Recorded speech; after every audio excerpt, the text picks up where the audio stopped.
Here's more wrestling news for September 16th, 2022. And we're kicking off this afternoon with Warner Bros. Discovery, who've made some controversial decisions as of late, including scrapping TV shows and films which were nearly entirely finished. So far, AEW, who is on TNT and TBS, haven't been affected by any of these decisions, but that could all be about to change. According to a new report from Deadline, the TNet's division of the company, including TNT, TBS, and truTV, is looking towards less costly series that don't feature A-list stars and instead focused on unscripted and sports programming.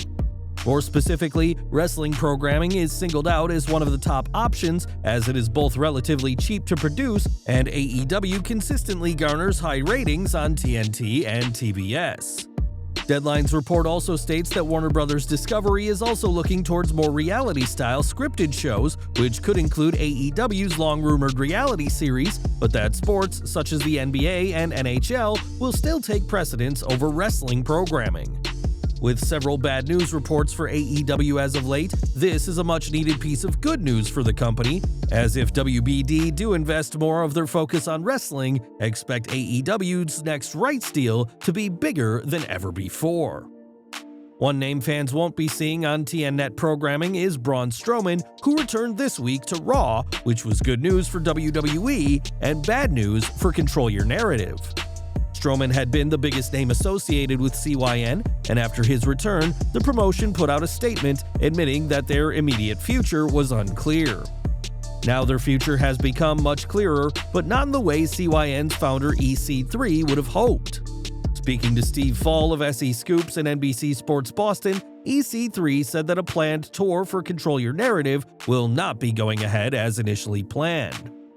This shouldn't come as too much of a surprise, as in the days before EC3's interview, the CYN website had quietly pulled all events from their touring page.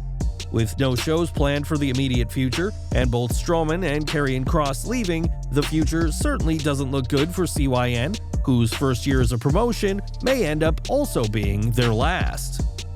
As of late, EC3 and Velveteen Dream have been feuding, but not in the ring. It was earlier this month that EC3 accused Patrick Clark of using his phone to record wrestlers in the bathroom without their consent during an EC3 house party, and Clark recently fired back with an accusation of his own. In an Instagram video, Clark said that he left his phone in the bathroom by accident, proved that there were no videos, and accused EC3 of using cocaine, telling him, "Get your together." When asked by PW Insider for a statement, EC3 responded by taking the high road, saying he forgives Clark for the accusation and for the alleged filming of wrestlers at the house party. Speaking about the cocaine allegation, EC3 said that he has never failed a drug test or even been arrested for drug use, unlike Clark, and added that, unlike Clark, he's also never been arrested for battery or any inappropriate behavior. Speaking about the former Velveteen Dream, EC3 ended his statement saying that he wishes Clark well and hopes he gets the help he needs. At this time, Clark hasn't responded to this latest statement, so perhaps this will be the end of their feud. But should Patrick Clark somehow get a wrestling role again, don't expect him to share a locker room with EC3.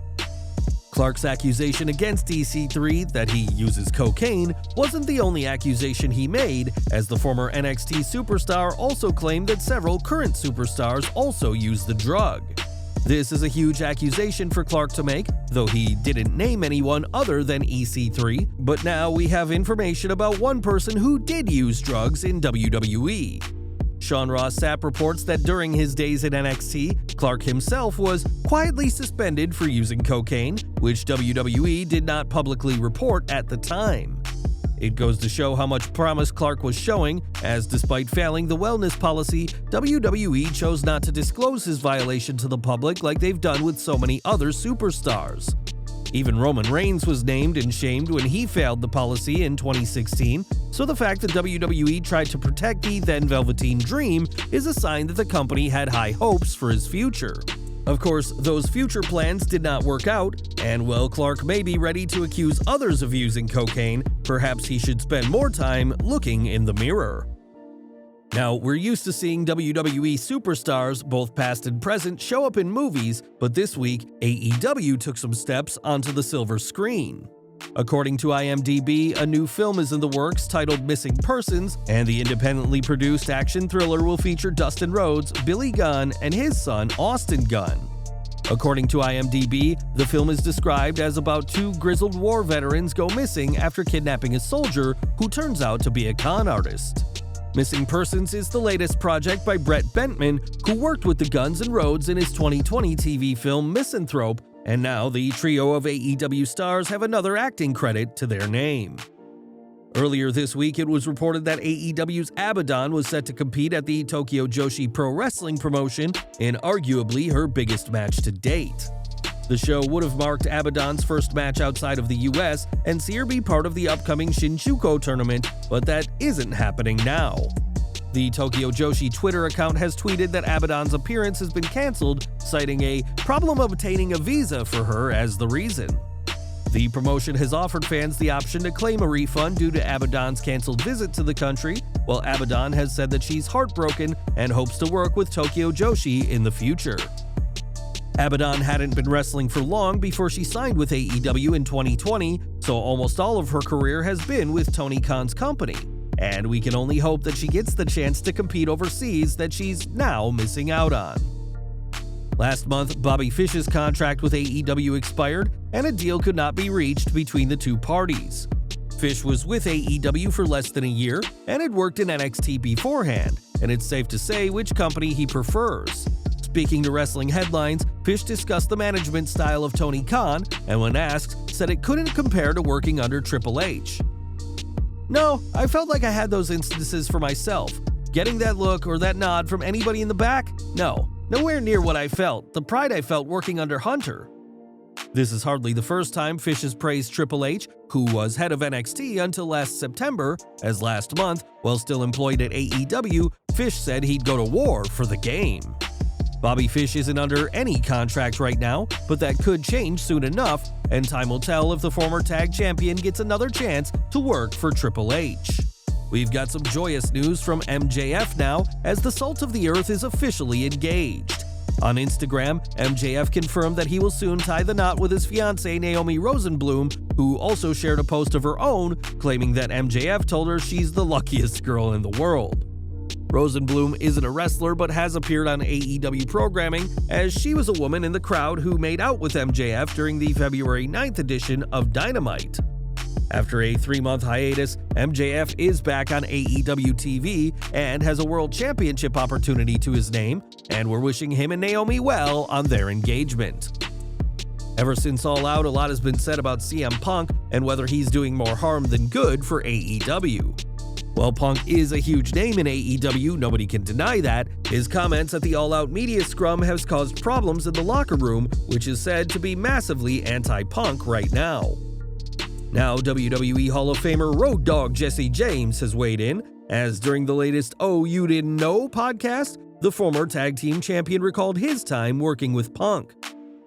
"He's not a nice person, he's not good. We actually had to work with him in our 2014 run, and seeing that attitude that he had towards me and Billy, granted, we were not Hall of Famers at the time, but we were on our way to be for sure, and we were the New Age Outlaws. At least we'd been there as long as he had, and he showed us no respect." Road Dogg also said that respect is a two-way street, and if Punk isn't going to show respect to others, then he hasn't really got the right to complain about not being shown respect from the younger stars in AEW. It's been reported that a lot of people want Punk fired, believing that he's not worth the trouble he's caused Tony Khan and AEW, and although he's out with an injury right now, Punk's future with AEW remains very uncertain. Back to WWE, as Charlotte Flair hasn't been seen since WrestleMania Backlash, where she lost the SmackDown Women's Championship to Ronda Rousey. In her time away, Flair has gotten married to Andrade El Idolo of AEW, but it may now be time for the Queen to return. Zero News reports that Flair has made it clear she's ready to return, and according to sources, WWE are considering bringing her back as soon as next month's Extreme Rules event. The other idea being floated around is for Flair to be kept off TV until at least after Survivor Series, and in fact she could be saved for a return at next year's Royal Rumble in January. Zero also reported that at this time, Flair is set to be back before WrestleMania 39, as she's set to beat Raw Women's Champion Bianca Belair at the Show of Shows. Belair has faced 3 of WWE's 4 horsewomen, having wins over Becky Lynch, Sasha Banks, and Bayley, but is yet to take on the Queen. As to when Flair will be back, that's a decision WWE will have to make, but after nearly a year away, expect the Queen of All Eras to be back on top of her kingdom come WrestleMania 39. And we're ending today with Kenny Omega, one of AEW's executive vice presidents, who is serving a suspension for his role in the post-All Out fight. Earlier this week, it was noted that Omega has been in Japan and was set to be part of the Tokyo Games show, promoting the AEW Fight Forever console video game. The fact that Omega was set to promote the game had people thinking that his suspension wouldn't be as bad as what others are facing, but now plans have changed. Dave Meltzer reports that while Omega is in Japan, he won't be a part of the show anymore. Omega's in Japan right now, and it's interesting because the original trip was partially to promote the AEW video game because they've got the Tokyo Games show. Because of his suspension, he's not going to be involved with the presentation of it there. What makes this even more interesting is that Christopher Daniels and Michael Nakazawa, who were suspended as a precautionary measure, have had their suspensions lifted and will be competing in matches at the Tokyo Games show. Omega isn't just an AEW wrestler and EVP, but he's also a huge part of their gaming department, but despite what was initially believed, he won't have a role in Tokyo. Well guys, that's our news for today. Please share your comments below. Also hit the like button, subscribe to our channel, and hit the bell icon to receive all notifications. And as always, thanks for watching.